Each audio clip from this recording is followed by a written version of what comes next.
राष्ट्रीय आय से क्या आस है, राष्ट्रीय आय क्या है? तो राष्ट्रीय आय का शाब्दिक अर्थ होता कि देश के सभी व्यक्तियों की कुल आय का योग को उस देश की राष्ट्रीय आय कहते हैं। यानी देश के कुल व्यक्तियों की जो आय होती है उसको अपन राष्ट्रीय आय कहेंगे। अब प्रश्न आता राष्ट्र की प्रति व्यक्ति राष्ट्रीय आय, यानी राष्ट्रीय कुल उत्पादन या राष्ट्र की कुल उत्पादन का योग और राष्ट्र की कुल जनसंख्या के अनुपात को राष्ट्र की प्रति व्यक्ति आय कहते हैं। अब बोलता है कि भारत में कृषि के पिछड़े होने के क्या कारण है? भारत के कृषि के पिछड़े होने के निम्नलिखित कारण है। जोत का छोटा होना। जोत का छोटा होने का मतलब होता है कि भारत में जो पारिवारिक बंटवारे होने से खेती छोटे छोटे हिस्सों में हो जाती है, जहां आधुनिक मशीनीकरण का अभाव हो जाता है। ये भी एक पिछड़े होने का कारण है। भाग्यवाद पर नंबर 2, भाग्यवाद पर निर्भर रहना। नंबर 3, रूढ़िवादी तरीकों से खेती करना।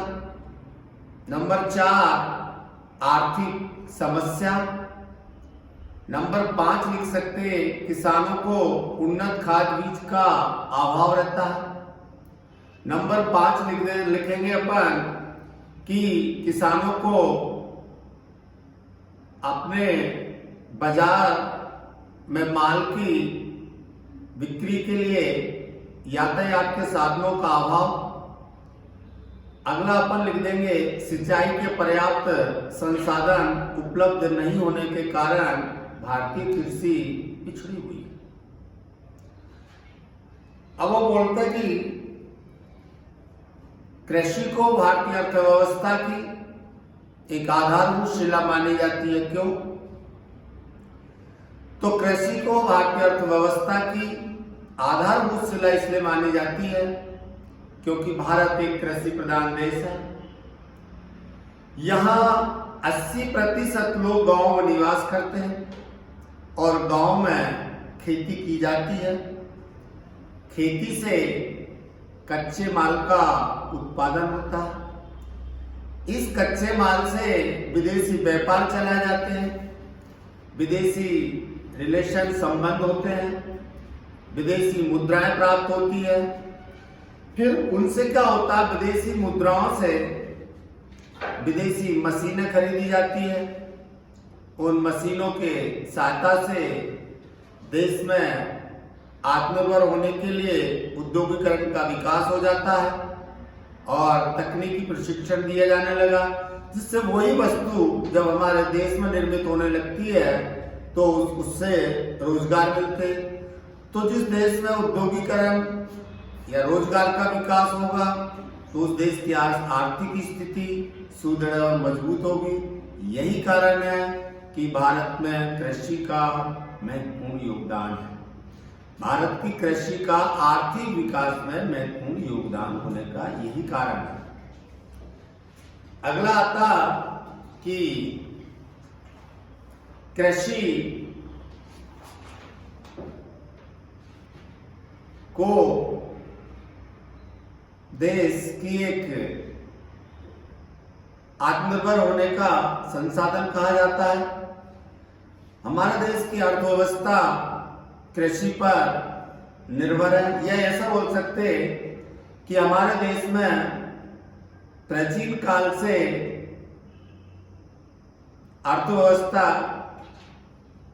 पर हमारे देश की मन से बना सकते। कैसा अपन ऐसा बोलेंगे कि प्राचीन काल में हमारे देश की अर्थव्यवस्था कैसी थी। प्राचीन काल में भी हमारे देश के अर्थव्यवस्था एक आत्मनिर्भर भारत के रूप में थी।